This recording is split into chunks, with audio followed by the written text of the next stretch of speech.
তো হেল্ল' বন্ধুসকল, আপোনালোকৰ বাবে লৈ আহিছোঁ আৰু এটা নতুন ভিডিঅ' হ'ব আপোনালোকৰ বাবে অতিকৈ গুৰুত্বপূৰ্ণ আৰু সুখবৰ, কিয়নো প্ৰধানমন্ত্ৰী আৱাস যোজনাৰ চৰকাৰে 10টাকৈ নতুন সিদ্ধান্ত গ্ৰহণ কৰিছে। ইতিমধ্যে চৰকাৰে 2024 চনৰ চৰকাৰী ঘৰৰ তালিকাত নাম থকা আৰু নথকা সকলৰ বাবে 10টাকৈ গুৰুত্বপূৰ্ণ সিদ্ধান্ত গ্ৰহণ কৰিছে, যে অহা 24 আৰু 25 চনত কোনসকলে চৰকাৰী ঘৰ পাব আৰু কোনসকলে চৰকাৰী ঘৰ নাপাব, সেই বিষয়ে চৰকাৰে নতুনকৈ 10টা সিদ্ধান্ত গ্ৰহণ কৰিছে।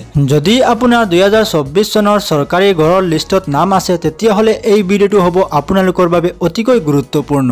আৰু যিসকলে 2024 চনৰ চৰকাৰী ঘৰৰ তালিকাত নাম নাই, তেওঁলোকে চৰকাৰী ঘৰ লাভ কৰিবনে, তেওঁলোকৰ বাবে কি সিদ্ধান্ত চৰকাৰে গ্ৰহণ কৰিছে, সেই বিষয়ে আপোনালোকক জানিব পাৰিব এই ভিডিঅ'ত। গতিকে এই ভিডিঅ'টো সম্পূৰ্ণ চাব। মই আপোনালোকক এই চৰকাৰে নতুনকৈ 10টা সিদ্ধান্ত কি লৈছে সম্পূৰ্ণ আপোনালোকক দেখুৱাই দিম, আপোনালোকক বুজাই দিম। গতিকে এই ভিডিঅ'টো সম্পূৰ্ণ চাব। আৰু এই চেনেলত যদি প্ৰথমবাৰ আহিছে, তেতিয়াহ'লে অনুগ্ৰহ কৰি চেনেলটো ছাবস্ক্ৰাইব কৰি কাষত থকা বেল আইকনটো বজাই ৰাখিব, যাতে তেনেকুৱা ইনফৰ্মেটিভ ভিডিঅ' আপলোড কৰাৰ লগে লগে আপোনালোকৰ মোবাইলত নটিফিকেশ্যন যায়। তেতিয়াহ'লে বলক পলম নকৰি ভিডিঅ'টো আৰম্ভ কৰোঁ।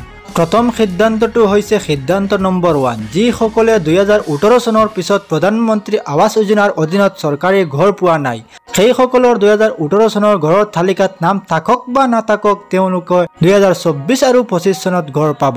যিসকলে 2018 চনৰ আগত বা পিছত কোনো চৰকাৰী ঘৰ লাভ কৰা নাই, তেওঁলোকক দিয়া হ'ব 2024 আৰু 25 চনত চৰকাৰী ঘৰ এখন। যিসকলে এতিয়ালৈকে কোনো চৰকাৰী ঘৰ লাভ কৰা নাই, তেওঁলোকৰ বাবে আহিছে ভাল খবৰ, কাৰণ এতিয়া যদি আপোনাৰ 2018 চনৰ পিছত কোনো চৰকাৰী ঘৰ লাভ কৰা নাই, তেতিয়াহ'লে আপুনি এখন চৰকাৰী ঘৰ লাভ কৰিব পাৰিব।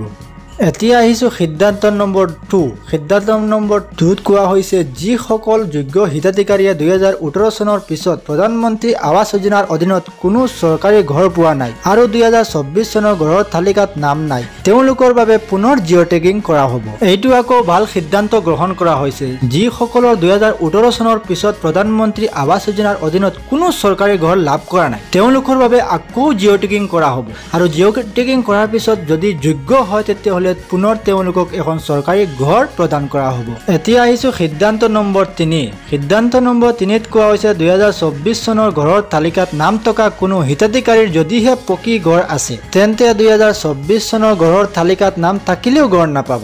যিসকলৰ অলৰেডি পকী ঘৰ আছে, তেওঁলোকৰ যদি 2024 চনৰ ঘৰৰ তালিকাত নাম আছে, তথাপিও তেওঁলোকে ঘৰ নাপাব। এইটো সিদ্ধান্ত নম্বৰ হৈছে 3।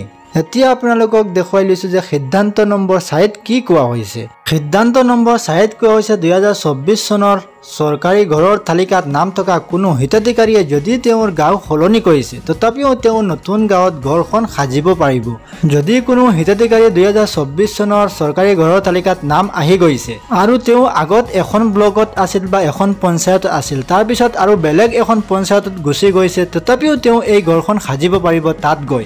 উদাহৰণস্বৰূপত, যদি আপুনি আগতে এখন পঞ্চায়তত বসবাস কৰি আছিল আৰু সেই এড্ৰেছত আপুনি ঘৰৰ বাবে আবেদন কৰিছিলে আৰু এতিয়া সেই এড্ৰেছত ঘৰখন আহি গৈছে আৰু আপুনি এতিয়া বেলেগ পঞ্চায়তত গুচি গৈছে, তথাপিও আপুনি তাত গৈ ঘৰখন বনাব পাৰিব। তাৰপিছত আহিছোঁ সিদ্ধান্ত নম্বৰ 5ত কি কোৱা হৈছে। সিদ্ধান্ত নম্বৰ 5ত কোৱা হৈছে, 2024 চনৰ তালিকাত নাম থকা কোনো হিতাধিকাৰীৰ যদিহে মৃত্যু হৈছে, তেন্তে মৃত্যুৰ প্ৰমাণ পত্ৰ দেখুৱাই পৰিয়ালৰ বেলেগ এজনৰ নামত ঘৰখন ল'ব পাৰিব, যদিহে তেওঁ যোগ্য হয়।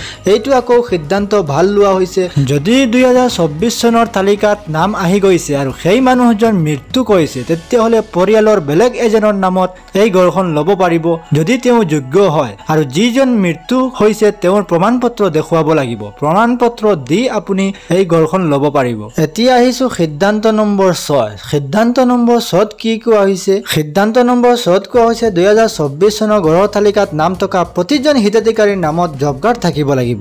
যদি আপোনাৰ জব কাৰ্ড নাই, তেতিয়াহ'লে 2024 চনৰ ঘৰ নাপাব।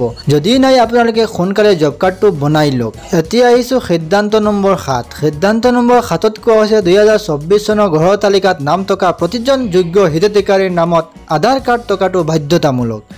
আধাৰ কাৰ্ড নথকা হিতাধিকাৰীক সময় দিয়া হ'ব 3 মাহ। 3 মাহৰ ভিতৰত আধাৰ কাৰ্ড জমা দিব নোৱাৰিলে ঘৰৰ তালিকাৰ পৰা নাম কাটি দিয়া হ'ব। চৰকাৰে এইটো সিদ্ধান্ত লৈছে যে যিসকলৰ চৰকাৰী ঘৰৰ তালিকাত নাম আহিছে আৰু তেওঁলোকৰ আধাৰ কাৰ্ড নাই, তেওঁলোকক চৰকাৰী ঘৰ দিয়া নহ'ব। যদি আপোনালোকে আধাৰ কাৰ্ড 3 মাহৰ ভিতৰত জমা দিব পাৰে তেতিয়াহ'লে চৰকাৰী ঘৰ লাভ কৰিব, আৰু যদি 3 মাহৰ ভিতৰত জমা দিব নোৱাৰে তেতিয়াহ'লে এই চৰকাৰী ঘৰৰ লিষ্টৰ পৰা নাম কাটি দিয়া হ'ব।